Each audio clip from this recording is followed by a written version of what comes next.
de este tema. Hoy vamos a continuar donde lo dejamos y precisamente también será todo de lectura. Iremos comentando sobre lo que vayamos leyendo. No sé hasta dónde nos vamos a quedar.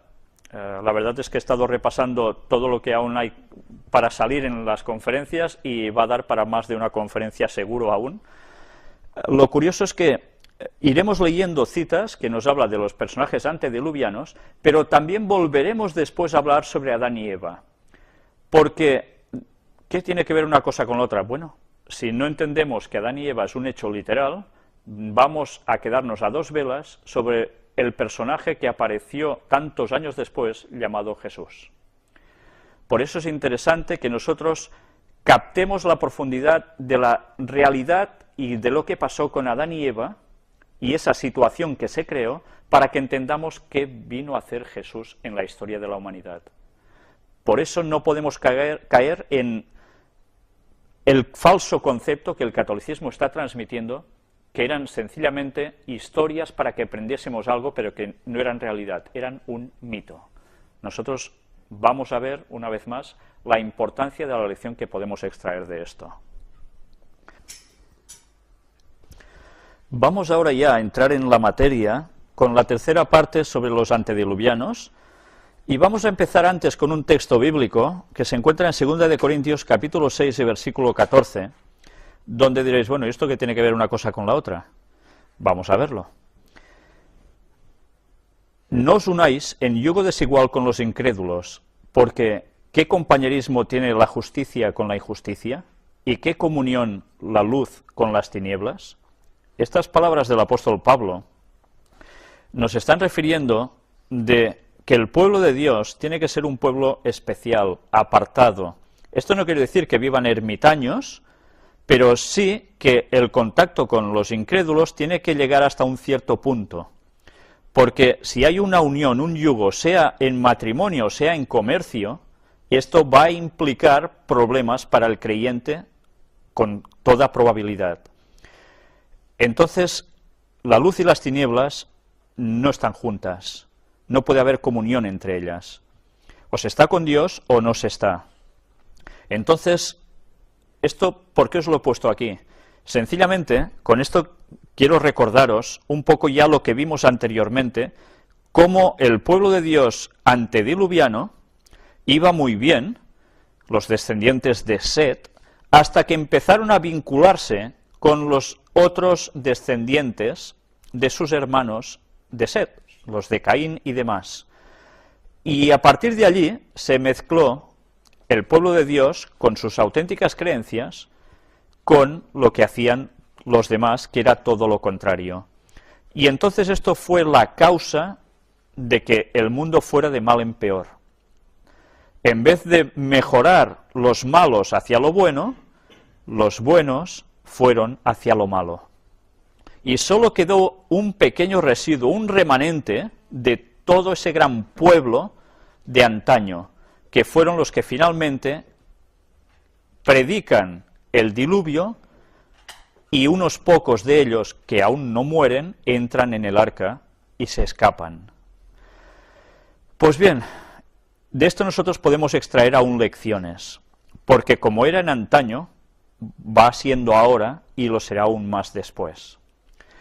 Vamos a seguir con las lecturas de las citas de Ellen White, del mismo libro donde dejamos, en Patriarcas y Profetas. Lo dejamos en la página 91, vamos ahora ya por la 92. Porque su vida no está en armonía con los principios puros del gobierno moral de Dios, rechazan sus amonestaciones y niegan la autoridad de su ley.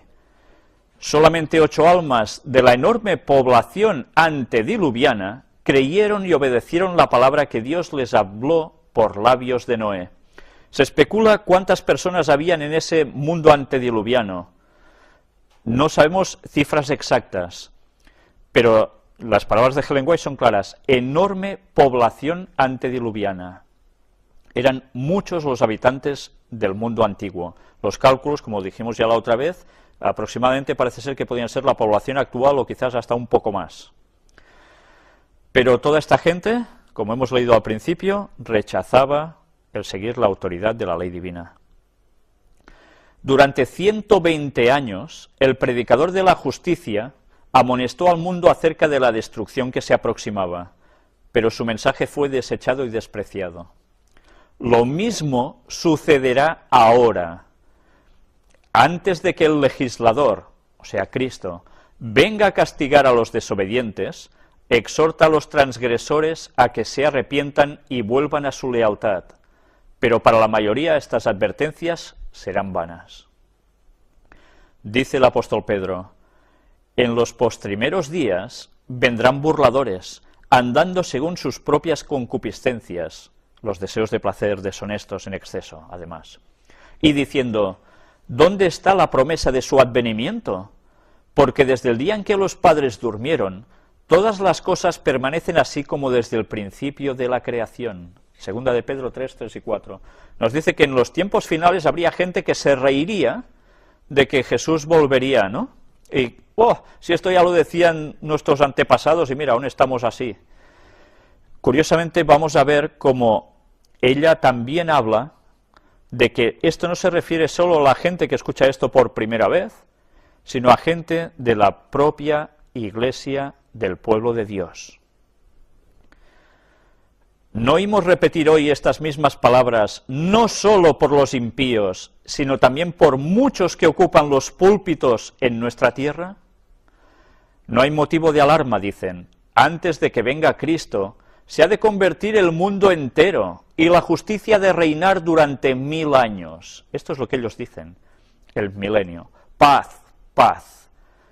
Todo permanece así como desde el principio. Nadie se turbe por el inquietante mensaje de estos alarmistas, refiriéndose a los que decimos que Jesús viene pronto. Pero esta doctrina del milenario no está en armonía con las enseñanzas de Cristo y de los apóstoles. Jesús hizo esta pregunta significativa, que se aparece en Lucas 18:8. Cuando el Hijo del Hombre viniere, ¿hallará fe en la tierra? Habla de sí mismo, que se reconocía como Hijo del Hombre a Cristo. Como hemos visto, Él manifiesta que el estado del mundo será como en los días de Noé. De aquí la importancia que nosotros sepamos qué sucedió entonces, para ver cómo el cumplimiento otra vez va a ser en nuestros días y nos podemos preparar para el retorno de Cristo. San Pablo nos recuerda que la impiedad aumentará a medida que se acerque el fin. 1 Timoteo 4:1 nos dice: el Espíritu dice manifiestamente que en los venideros tiempos algunos apostatarán de la fe, escuchando a espíritus de error y a doctrinas de demonios. Ya vemos cómo Satanás no estará quieto y va a utilizar errores en las doctrinas y doctrinas provenientes de demonios para que mucha gente se extravíe. El apóstol dice que en los postreros días vendrán tiempos peligrosos, 2 Timoteo 3:1, y nos da una tremenda lista de pecados que se notarían entre quienes tendrían apariencia de piedad. Venir tiempos peligrosos, que se lo digan a los mexicanos actualmente, o que se lo digan a cualquier parte del mundo donde hay tantos problemas. La inseguridad ciudadana por todas partes, terrorismo, guerras, conflictos, delincuencia, cada vez hay más, es imparable. Pues esto estaba profetizado que así sería. Y esto es lo mismo que aconteció en los días de Noé. El mal iba a más, no a menos. Mientras que su tiempo de gracia estaba concluyendo, los antediluvianos se entregaban a una vida agitada de diversiones y festividades. Cuando se habla del tiempo de gracia, es el tiempo que las personas tienen para aceptar a Cristo y entregar su vida a Dios y seguirle de verdad, de corazón. Eso es conocido como el tiempo de gracia. Lo tuvieron los antediluvianos hasta el momento en que se cerró la puerta del arca, y el mundo lo está teniendo aún ahora, hasta que haya un cierto momento de la historia en que eso también va a terminar. Será el fin de ese tiempo de gracia. Pero ya veis, ¿a qué se dedicaban? Diversiones y festividades. ¿Hace falta que os diga cómo está la situación actual en nuestra sociedad? La gente solo piensa en divertirse, en festividades. Bien, lo mismo precisamente que antes. los que poseían influencia y poder se empeñaban en distraer la atención del pueblo con alegrías y placeres para que ninguno se dejara impresionar por la última solemne advertencia. Es interesante, ¿eh? Esto lo hacían los que poseían influencia y poder. ¿Quién serían? Dirigentes religiosos. Y también podrían ser gente mandataria. La historia parece ser que siempre se repite, ¿no? ¿No vemos repetirse lo mismo hoy? Y tanto.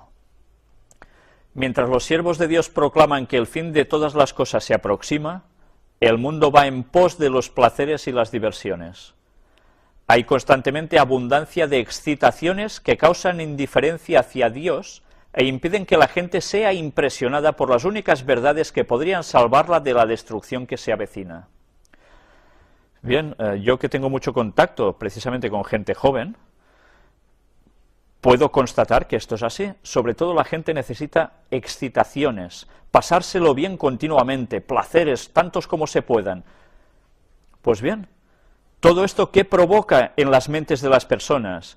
Que las cosas relajadas, las cosas que pueden unirnos a Dios, no tengan emoción para las mentes, y eso se desestime. Y mientras se está distraído con excitaciones, no querremos unirnos a Dios, porque Dios dice que hay cosas que no deberíamos hacer para nuestro propio bien, pero nosotros, como el mal nos gusta, pues venga a seguir con eso. Y así nadie se prepara. En los días de Noé, los filósofos declararon que era imposible que el mundo fuese destruido por el agua. Claro, no había llovido nunca. Asimismo, hay ahora hombres de ciencia que tratan de probar que el mundo no puede ser destruido por fuego, que es como va a acontecer al fin, que esto es incompatible con las leyes naturales. Pero el Dios de la naturaleza, el que creó las leyes y las controla, puede usar las obras de sus manos para que sirvan a sus fines. Él está por encima de todo. Cuando los grandes sabios habían probado a su entera satisfacción que era imposible que el mundo fuese destruido por agua, cuando los temores del pueblo se habían tranquilizado, cuando todos consideraban que la profecía de Noé era un engaño y le llamaban fanático, entonces llegó la hora de Dios. Fueron rotas todas las fuentes del grande abismo, y las cataratas de los cielos fueron abiertas. Génesis 7:11. Y los burladores sucumbieron en las aguas del diluvio. Con toda su jactanciosa filosofía, los hombres descubrieron muy tarde que su sabiduría era necedad, que el legislador es superior a las leyes de la naturaleza, y que la omnipotencia no le faltan medios para alcanzar sus fines. Y como fue en los días de Noé, como esto será el día en que el Hijo del Hombre se manifestará. El día del Señor vendrá como ladrón en la noche, en el cual los cielos pasarán con gran estruendo. ¿Nos damos cuenta de cómo está describiendo esa venida de Jesús? Y los elementos ardiendo serán deshechos, y la tierra y las obras que en ella están serán quemadas. Esto aparece en Lucas 17, 26 y 30 y 2 de Pedro 3:10.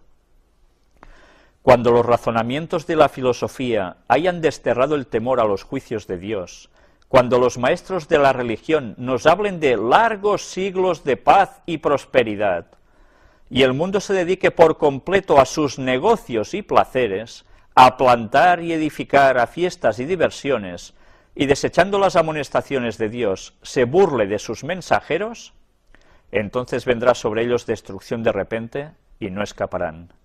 1 Tesalonicenses 5:3.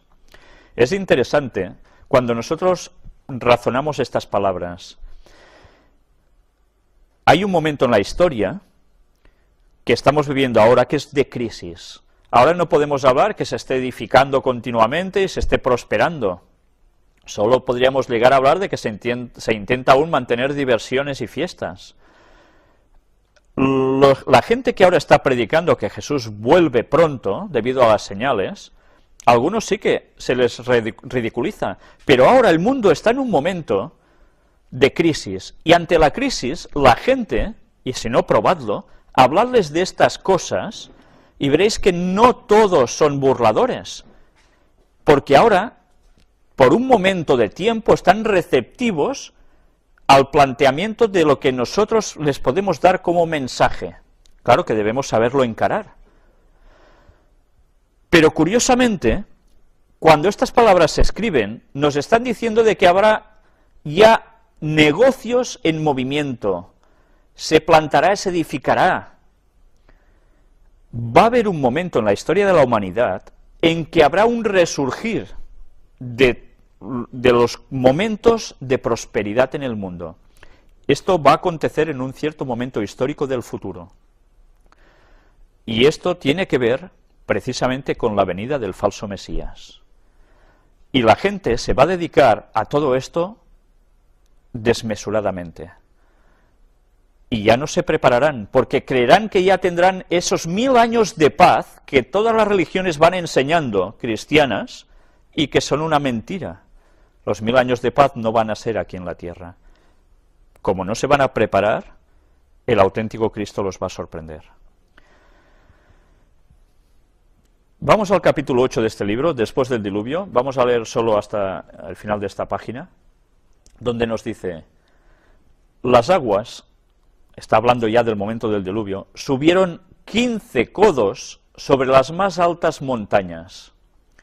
El codo, la medida del codo, era una medida que iba desde precisamente el codo del brazo de un hombre hasta la punta de los dedos, aproximadamente unos 45 o 50 centímetros. A menudo le pareció a la familia que ocupaba el arca que todos perecerían, pues durante 5 largos meses su buque flotó de un lado para otro, aparentemente a merced del viento y las olas. Fue una prueba grave, pero la fe de Noé no vaciló, pues tenía la seguridad de que la mano divina empuñaba el timón. Claro, no era sencillamente estar en el arca y ya está, sino que era una convulsión tremenda de las fuerzas. Cuando las aguas comenzaron a bajar, el Señor guió el arca hacia un lugar protegido por un grupo de montañas conservadas por su poder. Estas montañas estaban muy poco separadas entre sí, y el arca se mecía en este quieto refugio, sin que el inmenso océano la agitara ya. Esto alivió a los cansados y sacudidos viajeros. Ahora tendríamos que recordar, cuando en una de las conferencias presentamos a Ron Wyatt y las pruebas que él dio de haber encontrado el arca precisamente en el monte Ararat en Turquía. A los que entren de nuevo en esta conferencia, les remito a una anterior donde precisamente presentamos cómo él relata este acontecimiento y las pruebas que mostró al respecto. Más adelante, en otra conferencia, volveremos a hablar precisamente de Ron Wyatt y no esta arca, la de Noé, sino el arca de la alianza. Noé y su familia esperaban ansiosamente que bajasen las aguas, pues anhelaban volver a pisar tierra firme. 40 días después que se hicieron visibles las cimas de las montañas, enviaron un cuervo, ave de olfato delicado, para ver si la tierra ya estaba seca. No encontrando más que agua, el ave continuó yendo y viniendo. 7 días después, se envió una paloma, la cual, al no encontrar dónde posarse, regresó al arca. No esperó 7 días más, y nuevamente envió la paloma. Cuando ésta regresó por la tarde con una hoja de olivo en el pico, hubo gran alborozo en el arca. Démonos cuenta otra vez de la importancia del 7. Más tarde, quitó Noé la cubierta del arca y miró. Y aquí que la faz de la tierra estaba enjuta. Génesis 8:13. Todavía esperó pacientemente dentro del arca. Como había entrado obedeciendo un mandato de Dios, esperó hasta recibir instrucciones especiales para salir. Fue cuando finalmente desciende un ángel del cielo y abre esa maciza puerta y por fin pueden salir. Pero bien, nuestro relato se va a detener aquí. No vamos a ir ya más allá de lo que acontece después, pero sí que vamos a hacer un pequeño recuerdo que aparece en Génesis capítulo 9, de qué sucedió cuando ellos salen del arca. Hay un diálogo entre Dios y Noé.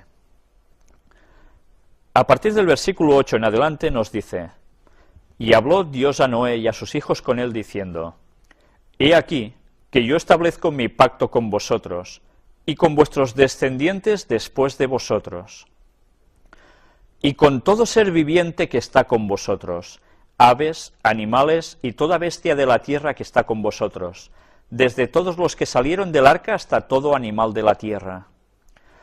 Estableceré mi pacto con vosotros, y no exterminaré ya más toda carne con aguas de diluvio, ni habrá más diluvio para destruir la tierra. Por tanto, tengamos claro que la tierra no va a ser destruida otra vez por un diluvio. Y dijo Dios: esta es la señal del pacto que yo establezco entre mí y vosotros, y todo ser viviente que está con vosotros, por siglos perpetuos. Mi arco he puesto en las nubes, el cual será por señal del pacto entre mí y la tierra. Y sucederá que cuando haga venir nubes sobre la tierra, se dejará ver entonces mi arco en las nubes, y me acordaré del pacto mío, que hay entre mí y vosotros, y todo ser viviente de toda carne, y no habrá más diluvio de aguas para destruir toda carne. Estará el arco en las nubes, y lo veré, y me acordaré del pacto perpetuo entre Dios y todo ser viviente, con toda carne que hay sobre la tierra. Dijo pues Dios a Noé: esta es la señal del pacto que he establecido entre mí y toda carne que está sobre la tierra. ¿A qué arco se estaba refiriendo Dios? A al arco iris. Recordemos los versículos 13 y 14. Mi arco he puesto en las nubes, el cual será por señal del pacto entre mí y la tierra, y sucederá que cuando haga venir nubes sobre la tierra, se dejará ver entonces mi arco en las nubes. Yo no sé si vosotros, cuando veis este arco, quedáis impresionados, porque a veces aparece con una belleza tremenda, con una nitidez de colores impresionantes. Para cualquier persona que ve el arco, verdaderamente le puede sorprender la maravilla que esto aparezca así. Evidentemente tiene una explicación física, ya la sabemos, pero para el creyente esto tiene una trascendencia mucho más profunda. Cuando empieza a llover, vemos que aparece el arco, suele ser por la refracción con el sol. El pensamiento del cristiano es distinto al del otro ser humano en general. Él sabe que algo sucedió hace muchos años atrás que provocó esta situación. Y esto debe recordarnos que Dios hizo un pacto con Noé y con sus descendientes, o sea, nosotros también. Y nos sigue aguantando para no destruirnos por diluvio, por más mal que lleguemos a hacer las cosas. Tiene misericordia aún de nosotros. Pero va a llegar un momento en que su misericordia, ese tiempo de gracia se va a terminar, y luego la tierra ya no va a ser destruida por agua, sino que va a ser por fuego, en el retorno de Jesús. Y me acordaré del pacto mío que hay entre mí y vosotros, y todo ser viviente de toda carne, y no habrá más diluvio de aguas para destruir toda carne. Estará el arco en las nubes, y lo veré, y me acordaré del pacto perpetuo entre Dios y todo ser viviente, con toda carne que hay sobre la tierra.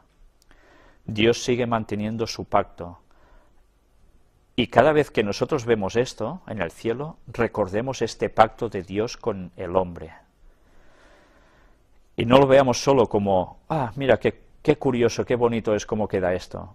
Dios nos lo sigue mostrando para que recordemos lo que pasó y lo que va a volver a acontecer, pero que mientras aún tiene misericordia de nosotros. Y ahora vamos a entrar en el comentario bíblico adventista del séptimo día, tomo 7a, que son escritos también de Ellen White. Y ahora vamos a adentrarnos también en precisamente recordar más situaciones de las que vivió Adán y sus descendientes.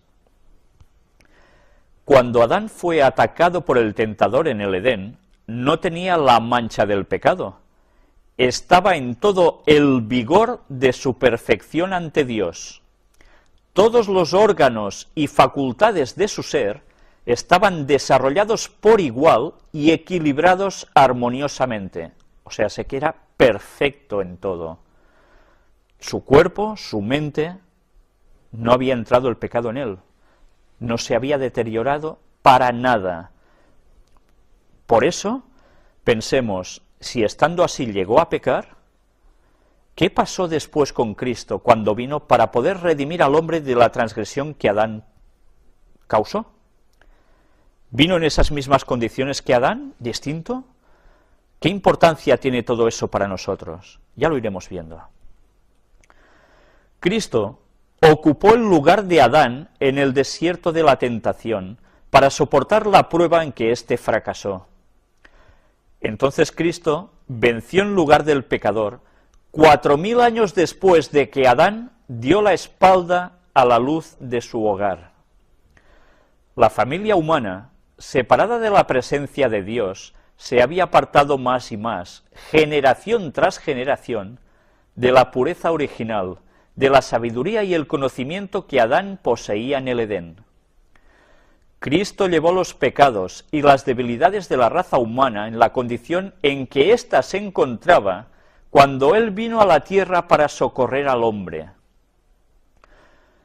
En favor de la raza humana y con las debilidades del hombre caído sobre sí, debía resistir las tentaciones de Satanás en todos los puntos en los cuales sería atacado el hombre. ¿En qué contraste se halla el segundo Adán cuando entra en el sombrío desierto para hacer frente a Satanás sin ayuda alguna? La raza humana había ido disminuyendo en estatura y vigor físico desde la caída y hundiéndose más y más en la balanza del valor moral hasta el momento en que Cristo vino a la tierra. Y Cristo debía llegar hasta donde estaba el hombre caído para levantarlo. Tomó la naturaleza humana y llevó las debilidades y la degeneración de la raza. El que no conoció pecado se convirtió en pecado por nosotros. Se humilló hasta las mayores profundidades de la miseria humana a fin de poder estar calificado para llegar hasta el hombre y elevarlo de la degradación en que lo había sumido el pecado.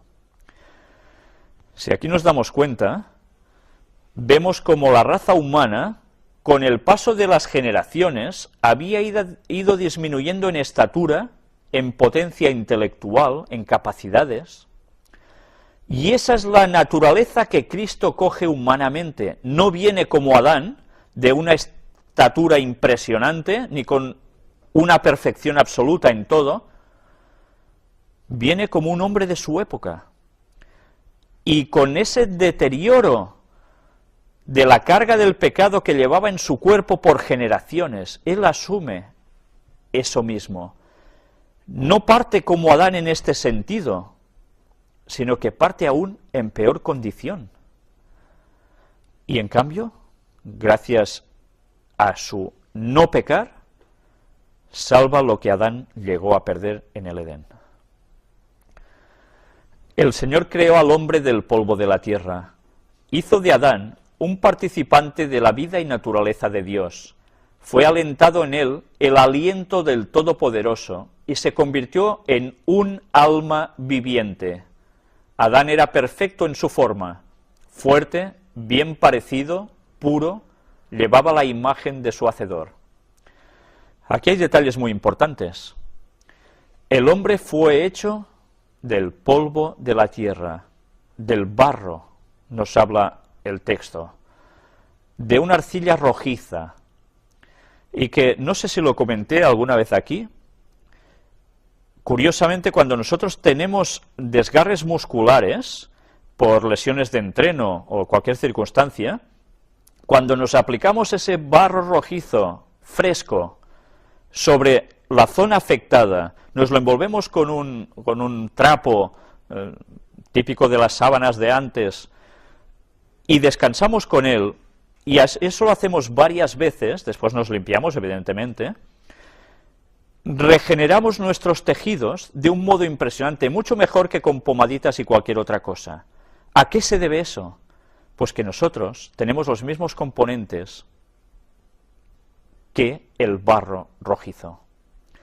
Y gracias a que podemos, o nuestro cuerpo absorbe lo que hemos perdido en esas rupturas, a través del barro que hemos aplicado fuera, nos podemos regenerar mejor, porque ese barro es de lo que estamos hechos, y es lo que hemos perdido que recuperamos.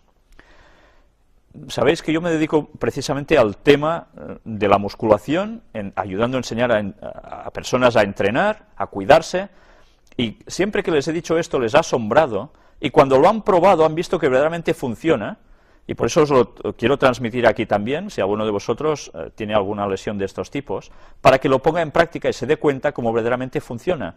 El barro, cuando uno se levanta, lo encuentra resquebrajado totalmente, como si fuera tierra seca que no ha llovido, y luego eso se limpia a chorro de ducha. Pero llega un momento cuando el mal está sanado, que el barro ya no se cuartea, sigue estando húmedo cuando nos levantamos, y entonces es porque ya hemos recuperado precisamente todos esos nutrientes que habíamos perdido. Curioso que cuando Moisés escribe que el hombre fue hecho del barro, precisamente la ciencia nos demuestre que somos lo mismo. Y más a más, la práctica. ¿Cómo podía saber Moisés esto en esos tiempos? Vemos que Adán era perfecto en todo. Vamos a ir viendo más detalles de todo esto. Hay una parte también de lo que hemos leído interesante. El hombre vive por el aliento de Dios y se convierte en un alma viviente, en un ser viviente. Fijémonos como el término alma no quiere decir alguien descarnado de su cuerpo, que pulula por ahí cuando uno se muere o algo parecido, sino que el alma es un ser, es la persona, y puedes ser alma viva o alma muerta, depende si el aliento de Dios está en ti o no. Esto es interesante para empezar a tirar por tierra el concepto de alma que nos lleva al mundo del espiritismo y del que todo el cristianismo prácticamente ha mamado. Y esto debemos tenerlo presente, cuidado con el concepto de alma. Algún día trataremos el tema precisamente de la muerte, si Dios quiere. Hay tantos temas por tratar. El hombre salió de las manos de su Creador perfecto en su organización y bello en su forma, o sea que no hizo ningún mono, ni ningún bichito extraño que luego evolucionara. El hecho de que por 6000 años haya resistido el peso siempre creciente de enfermedades y crimen es prueba concluyente del poder de resistencia con que al principio fue dotado. Interesante, ¿eh? Adán fue coronado rey en el Edén. Se le dio dominio sobre toda cosa viviente que Dios había creado. El Señor bendijo a Adán y a Eva con una inteligencia que no dio a ninguna otra criatura. Hizo de Adán el legítimo soberano de todas las obras de las manos de Dios. El hombre, hecho a la imagen divina, podía contemplar y apreciar en la naturaleza las obras gloriosas de Dios. Fuimos hechos a imagen divina, no a especie rara de nada. Y esto siempre debemos tenerlo presente, somos imagen divina, pero lo hemos de conservar tanto como podamos, física, mental y espiritualmente, porque si no, ¿cómo vamos a pretender ser hijos de Dios? Para ser hijos de Dios hemos de recordar nuestros orígenes, y hemos de querer seguir siendo hijos de Dios, desde un principio hasta el final. Adán tenía temas como motivos de contemplación en las obras de Dios en el Edén, que era el cielo en miniatura. Dios, es interesante, era el cielo en miniatura. Si el jardín del Edén dice que era el cielo en miniatura, ¿cómo es el cielo? ¿Es un lugar donde solo hay nubes y van andando flotando, como tantas veces nos pintan en anuncios, peliculitas y demás? Pues no, aquí nos está describiendo cómo es el cielo, ¿eh? Dios no creó al hombre meramente para que contemplara las gloriosas obras de Dios. Por eso le dio manos para trabajar, así como mente y corazón para meditar. Si la felicidad del hombre hubiese consistido en no hacer nada, el Creador no le hubiera asignado un trabajo a Adán. El hombre había de encontrar felicidad tanto en el trabajo como en la meditación. ¿Por qué vemos ahora actualmente tantos problemas en la humanidad? ¿Por qué estamos viendo que la gente que está en paro se aflige mentalmente? Porque esta no es la condición natural para el hombre. El hombre necesita trabajar. para su cuerpo y para su mente. Pero también necesita algo importante, y es la meditación. Se puede trabajar y se puede estar meditando, se puede estar quieto y se puede meditar también, pero la persona que siempre está quieta, está siempre ociosa, por circunstancias que sean, su mente no va a estar en la meditación, porque su cuerpo también le pide algo más. Por tanto, es necesario el equilibrio en el ser humano. Dios creó al hombre para la gloria divina, para que después de pasar por la prueba y la aflicción, la familia humana pudiera llegar a ser una con la familia celestial. El propósito de Dios era repoblar el cielo con la familia humana si hubiera demostrado obediencia a cada palabra divina. ¿Habéis visto lo que pone aquí? El ser humano fue hecho para restablecer las pérdidas que Satanás y sus ángeles crearon en el cielo al ser expulsados. Quedaron lugares vacíos y el propósito de Dios fue crear al hombre para llenar ese cielo otra vez, siempre y cuando el hombre hubiese sido perfecto hasta el fin. Interesante este concepto, ¿verdad? ¿Por qué creéis que Satanás odia tanto, junto con sus ángeles, al ser humano? Porque íbamos a ser sus sustitutos. Adán había de ser probado para ver si iba a ser obediente como los ángeles leales o desobediente.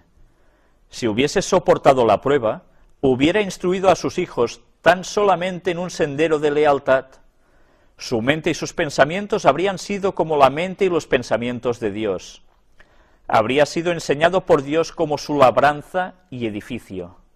Su carácter habría sido modelado de acuerdo con el carácter de Dios.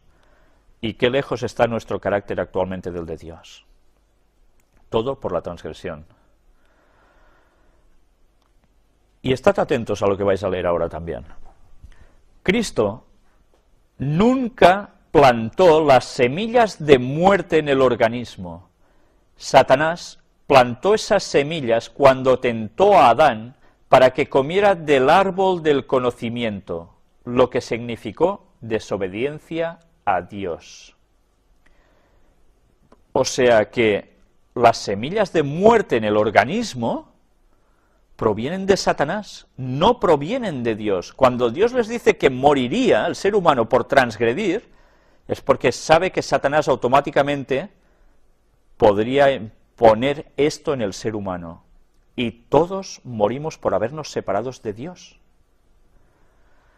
Por eso la ciencia no puede hacer nada para detener la muerte. Puede prolongar un poco más la vida, pero no puede suprimir el gran enemigo de la humanidad, que es la muerte. Porque Satanás es el dueño de la humanidad, hasta que Cristo ponga punto y final a eso. Adán escuchó las palabras del tentador y cayó en el pecado al rendirse a sus insinuaciones. En su caso, ¿por qué no se puso en vigor la pena de muerte inmediatamente? Porque se encontró una manera de rescatarlo. El unigénito Hijo de Dios se ofreció como voluntario para tomar sobre sí el pecado del hombre y para hacer la expiación de la raza caída. No podría haber habido perdón para el pecado si no se hubiera hecho esta expiación. Si Dios hubiera perdonado el pecado de Adán sin expiación, el pecado se habría inmortalizado y se habría perpetuado con una osadía que no habría tenido restricciones. Es interesante. Si nosotros caemos en conceptos evolutivos o de marcianitos que nos han creado y dado la vida, etcétera, etcétera, y no entendemos que Dios fue el que nos creó tal como éramos en perfección, pero como humanos, todo el concepto de que Jesús tenía que venir a morir para que nosotros pudiésemos ser salvos, para restablecer lo que se perdió, se perdería también el concepto de por qué Jesús vino a la tierra. Por eso, qué difícil es entender que el catolicismo ahora pregone que la evolución es un hecho hasta que sale el ser humano como tal. En la otra conferencia hablamos de la estupidez de ese argumento, porque para que tenía que haber evolución tenía que haber muerte, y la muerte no había entrado hasta que entró el pecado. Eso ya era algo sumamente imposible. Pero además, ahora vemos este otro razonamiento. Si destruimos la creación tal como nos la narra el Génesis, destituimos totalmente a Cristo de lo que vino a hacer en la tierra. Si la humanidad hubiese cesado de caer cuando Adán fue expulsado del Edén, física, mental y moralmente, estaríamos ahora en una condición mucho más elevada. Pero al paso que los seres humanos deploran la caída de Adán, que ha resultado en una calamidad tan indecible, desobedecen las órdenes expresas de Dios como lo hizo Adán, aunque tienen su ejemplo para ponerlos en guardia, a fin de que no hagan como hizo él, a violar la ley de Jehová. Una vez más, cogemos la enseñanza de este hecho de Adán. Ojalá la humanidad hubiera dejado de caer en el pecado con Adán, pero ha habido una sucesión de caídas. Los seres humanos no aceptan la advertencia del caso de Adán, y más ahora, si se dice que no existió, que es un mito, condescienden con el apetito y la pasión en violación directa de la ley de Dios, y al mismo tiempo continúan lamentando la transgresión de Adán que introdujo el pecado en el mundo. Desde los días de Adán hasta los nuestros, ha habido una sucesión de caídas en toda suerte de crímenes, y cada caída ha sido mayor que la anterior. Dios no creó una raza de seres tan desprovistos de salud, belleza y poder moral como la que ahora existe en el mundo. O sea que ahora somos una atrofia total de lo que Dios había hecho en un principio. Enfermedades de toda clase han estado aumentando terriblemente en la humanidad. Esto no ha sido por providencia especial de Dios, sino directamente en contra de su voluntad. Esto ha venido por el desprecio del hombre de los mismos medios que Dios ha ordenado para resguardarlo de los terribles males existentes. ¿La culpa de quién es? Nuestra. No culpemos a Dios de nuestras enfermedades y de tantas otras cosas, porque la mayor parte de veces es por culpa nuestra, porque no hacemos lo que Dios nos ha dictaminado en cómo preservar nuestra propia salud. Y a esto además le añadimos las generaciones anteriores de pecado, lógicamente, nuestra tendencia no va a ser seres superpotentes, porque el mal anida en nosotros, el pecado. Pero al menos hagamos lo mejor posible para evitar todo esto. En el Edén, Satanás usó la serpiente como su instrumento. Fue el primer medium de la historia. Hoy día usa a los miembros de la familia humana, esforzándose por medio de toda suerte de astucia y engaño para levantar barreras en el sendero de la justicia, calculado para que caminen por él los redimidos del Señor. Ahora utiliza personas para fastidiar, ¿no?, el seguir lo bueno. Dios no consulta nuestras opiniones ni preferencias. Conoce lo que no conocen los seres humanos, los resultados futuros de cada movimiento, y por lo tanto nuestros ojos debieran dirigirse a Él y no a las ventajas mundanales presentadas por Satanás. Satanás nos dice que si le prestamos atención, alcanzaremos grandes alturas de conocimiento. Seréis como dioses, le dijo a Eva, si comiereis del árbol prohibido por Dios. Yo no sé si ahora recordamos cómo la nueva era nos está diciendo lo mismo, y otras creencias espiritualistas, de que somos dioses, que llevamos al Dios interno dentro de nosotros, que nosotros somos Dios. Pero qué burrada tan grande. Nosotros somos seres creados. Satanás utilizó ese mismo argumento para hacer sucumbir a Eva. Y ahora lo está utilizando a través de estos movimientos para que la gente no dependa de Cristo, de su muerte en la cruz por nosotros y de su intervención y mediación en el santuario celestial para que seamos librados de la paga final en el juicio. Es curioso, Satanás no cambia, siempre trabaja con lo mismo, solo que lo adapta a las circunstancias y al momento. Fue muy leve la prueba dada a Adán y a Eva, pero no pudieron soportarla. Desobedecieron a Dios, y esa transgresión abrió las compuertas de la calamidad sobre nuestro mundo. con cuán intenso interés observó todo el universo el conflicto que había de decidir la posición de Adán y Eva.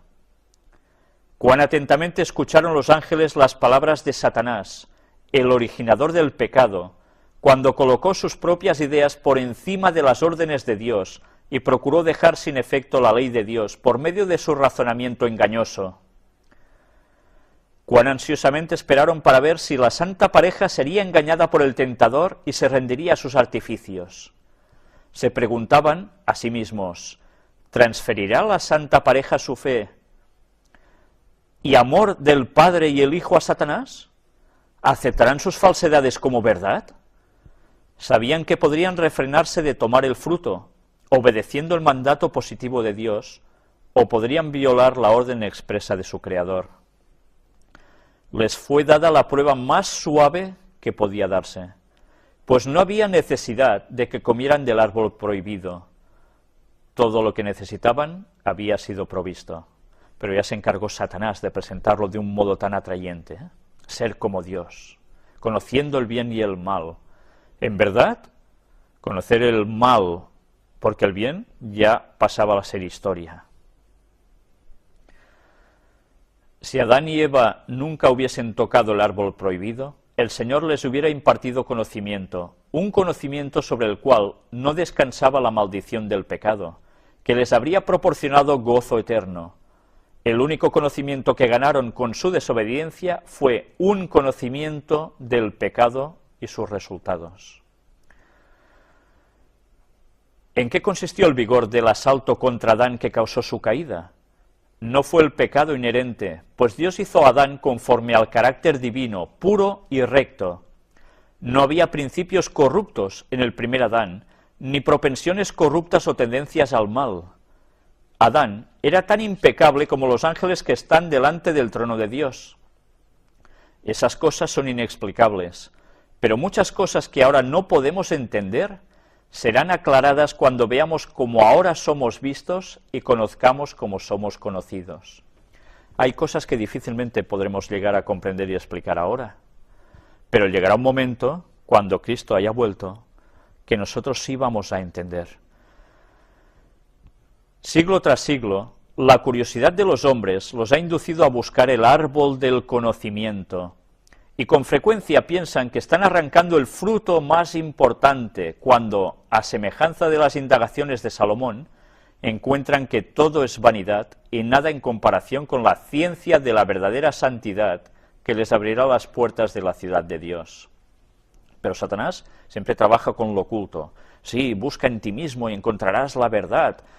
Adéntrate en ti, deja que lo de fuera del cosmos entre en ti, esa fuerza, etcétera. Todo es engaño satánico para apartarnos de Dios.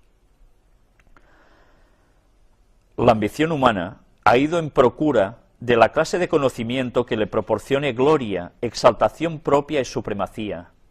Así obró Satanás sobre Adán y Eva, hasta que las restricciones de Dios fueron rotas en pedazos y comenzó su educación bajo el maestro de la mentira, para que pudieran tener el conocimiento que Dios les había vedado, conocer las consecuencias de la transgresión.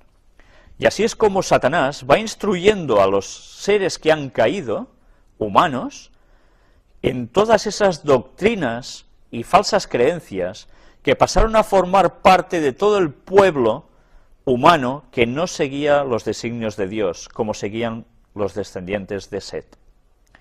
Y a partir de allí todo se fue complicando hasta llegar al diluvio.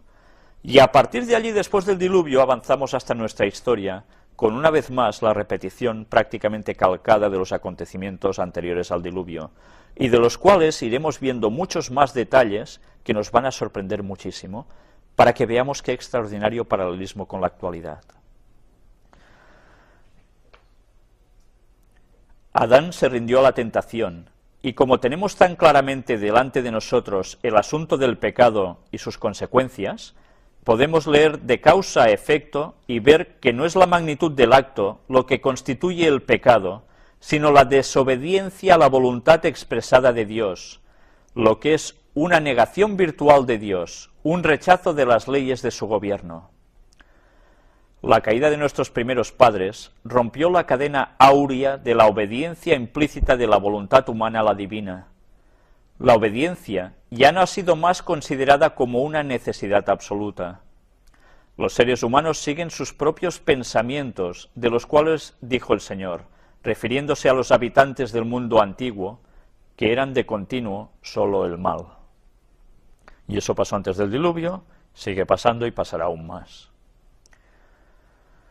Se dispuso el plan de salvación de tal forma que cuando Adán fue probado, la tentación fue apartada de él todo lo posible. Cuando Adán fue tentado, no tenía hambre. Es curioso, ¿eh? Satanás dio a comer a Eva, Eva aceptó. Cuando Eva le da a Adán del fruto, Adán no tiene hambre en esos momentos para nada.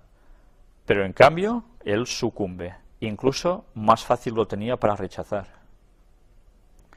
Dios tenía poder para retener a Adán, impidiéndole tocar el fruto prohibido.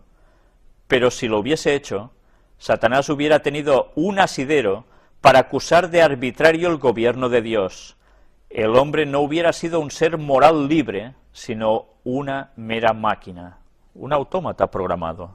Por eso Dios no pudo prohibirle de no lo cojas, sino que lo tuvo que dejar a su libre albedrío, que hiciese lo que él quisiera, que decidiera por sí mismo. Ahí estaba parte del gran amor de Dios. No hizo una máquina, hizo a un hombre. Y el hombre decidió pecar. Pero ya veis, si Dios hubiese intervenido, Satanás tenía el gran argumento para decir, mira, así cualquiera te sirve, ¿no? Obligas, y no se hubiese descubierto el carácter de Satanás ante el universo. Ciertamente, no era el propósito de Dios que el hombre fuera pecaminoso. Hizo a Adán puro y noble, sin ninguna tendencia al mal. Lo colocó en el Edén, donde tenía todo aliciente para permanecer leal y obediente. Se colocó la ley en torno de él como una salvaguardia. Y nosotros ahora vemos la ley, los 10 mandamientos también, como una penuria. Uy, no hagas esto, no hagas lo otro, pero entonces, ¿qué puedo hacer? Lo vemos tan traumático. Si eso está hecho para nuestra salvaguardia, para que no terminemos mal, pero nosotros a la nuestra. Tanto Adán como Eva comieron del fruto y obtuvieron un conocimiento que si hubiesen obedecido a Dios nunca habrían tenido, una experiencia en la desobediencia y deslealtad a Dios, el conocer que estaban desnudos. Desapareció el ropaje de inocencia, una cobertura proveniente de Dios que los rodeaba. Ellos estaban vestidos de un hálito de luz que los cubría. En el momento en que transgreden, ese hálito de luz se va. Esa energía con que Dios los dota afloja, porque se han separado de la fuente de vida que es Dios, la fuente de luz. Ellos sustituyeron esa vestimenta celestial cosiendo delantales de hojas de higuera. Qué pena, ¿eh? Esta es la cobertura que han usado los transgresores de la ley de Dios desde los días de la desobediencia de Adán y Eva. Han cosido hojas de higuera para cubrir su desnudez causada por la transgresión. Las hojas de higuera representan los argumentos usados para cubrir la desobediencia. Cuando el Señor llama la atención de hombres y mujeres a la verdad, comienza la confección de delantales de hojas de higuera para ocultar la desnudez del alma. Pero no se cubre la desnudez del pecador. Todos los argumentos reunidos en forma de remiendos por todos los que se han interesado en esta costura endeble quedarán en nada. Poniendo excusas, trabas, se cosen estas hojas, para nada sirven. Si Adán y Eva nunca hubiesen desobedecido a su Creador, hubieran permanecido en la senda de la rectitud perfecta, podrían haber conocido y entendido a Dios, pero cuando escucharon la voz del tentador y pecaron contra Dios, se apartó de ellos la luz de las vestimentas de inocencia celestial, y al perder las vestimentas de inocencia, se envolvieron con los oscuros mantos que resultan de ignorar a Dios. La luz clara y perfecta que hasta entonces los había rodeado, había iluminado todo aquello a lo cual se acercaban. Impresionante, ¿eh? Pero privados de esa luz celestial, los descendientes de Adán ya no podían descubrir el carácter de Dios en sus obras creadas. Qué interesante ver cómo el ser humano estaba revestido de esta luz. Y no sé si, bueno, sé que hay personas que han visto una predicación que presenté sobre los ángeles de Dios, que aparece también en la misma página donde están puestas las conferencias, en las cuales vemos cómo los ángeles también están revestidos de algo muy parecido. Pero ellos lo mantienen porque ellos no han transgredido la ley. Cuando fueron creados, Adán y Eva tenían un conocimiento de la ley original de Dios. Estaba impresa en sus corazones y conocían las exigencias de la ley sobre ellos. Cuando transgredieron la ley de Dios y cayeron de su estado de feliz inocencia y se convirtieron en pecadores, el futuro de la raza caída no quedó aliviado por un solo rayo de esperanza. Dios se compadeció de ellos, y Cristo ideó el plan de su salvación llevando él mismo la culpa, su propio Creador. Cuando se pronunció la maldición sobre la tierra y sobre el hombre, hubo una promesa en relación con la maldición, que mediante Cristo habría esperanza y perdón por la transgresión de la ley de Dios. Aunque la lobreguez y oscuridad pendían como una mortaja sobre el futuro, sin embargo, en la promesa del Redentor, la estrella de la esperanza alumbraba el lóbrego futuro. La primera predicación del Evangelio fue hecha por Cristo a Adán. Adán y Eva experimentaron sincero dolor y arrepentimiento por su culpa. Creyeron la preciosa promesa de Dios y fueron salvados de una ruina total. Tan pronto como hubo pecado, hubo un Salvador. Cristo sabía que habría de sufrir y, sin embargo, se convirtió en el sustituto del hombre. Tan pronto como pecó Adán, el Hijo de Dios se presentó como el garante de la raza humana, con tanto poder para impedir la condenación pronunciada sobre los culpables como cuando murió en la cruz del Calvario. Bien, vamos a dejarlo aquí. Las citas continúan. Aún van a venir citas, yo diría que tan o más interesantes que las que hemos leído hasta ahora. Si nosotros no percibimos que todo esto fue un hecho literal, Jesús vino a la tierra a hacer el tonto. ¿De verdad creemos que Jesús vino solo a hacer el tonto a la tierra? ¿Por qué ha interesado tanto desvirtuar que Jesús estuvo en la tierra? ¿Por qué ha interesado tanto desvirtuar lo que Cristo hizo aquí, muriendo en la cruz? ¿Por qué ha interesado tanto que apareciese la evolución, se difundiera por todas partes y se manchara la imagen de Dios creando al hombre? ¿Por qué está interesando tanto que a hablar de creacionismo se esté prohibiendo ya en escuelas también en muchos lugares? Pues porque Satanás lo que no quiere es que la gente considere que Cristo vino a morir para que el hombre pudiese ser salvo.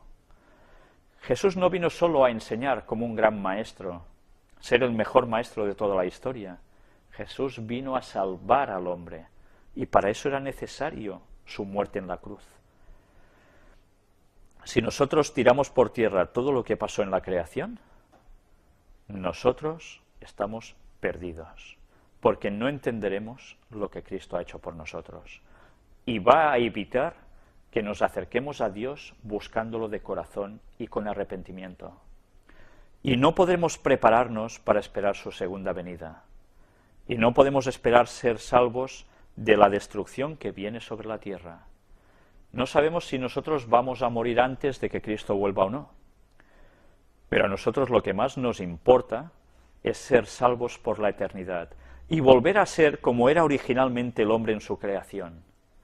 Y estar por fin en paz, tranquilidad, conocimiento de Dios y armonía entre todos. Esto es la clave para entender las maniobras que el Vaticano está haciendo a través de las sociedades secretas y a través de sus propias declaraciones para echar por tierra el origen del hombre. Hay unas conferencias de un compañero nuestro donde presenta en varias partes la mentira de la evolución. Os las recomiendo, están puestas también en nuestras páginas en internet donde aparecen las conferencias, porque de un modo claro, que hasta un niño puede entender, se ve las maniobras falsas y los argumentos mentirosos que utilizan para tirar por tierra el creacionismo. Y ahora se tilda a la gente que habla de creacionismo como fanático religioso. Es curioso, ¿eh? Siempre Satanás hace utilizar la palabra fanático contra aquellos que dicen las cosas que Dios quiere que digan. Lo utilizó con los profetas antiguos, lo utilizaron con Jesús, lo utilizaron con el apóstol Pablo, lo utilizaron en la Edad Media, lo utilizan ahora, y más que lo van a utilizar cuando empiecen los problemas de aquí a muy poco tiempo, porque ese va a ser el argumento para ir contra el verdadero pueblo de Dios. Bien, quiero dejaros aquí. La próxima conferencia intentaremos presentar el tema de la visita del Papa a Alemania, porque verdaderamente vamos a ver cómo muchas cosas tienen un gran ligamen con todo esto y con lo que nos espera. Pero además, si no es posible presentarla, o si es posible también, si da tiempo, seguiremos con la cuarta parte del mundo antediluviano. Muchas gracias. Hasta la próxima.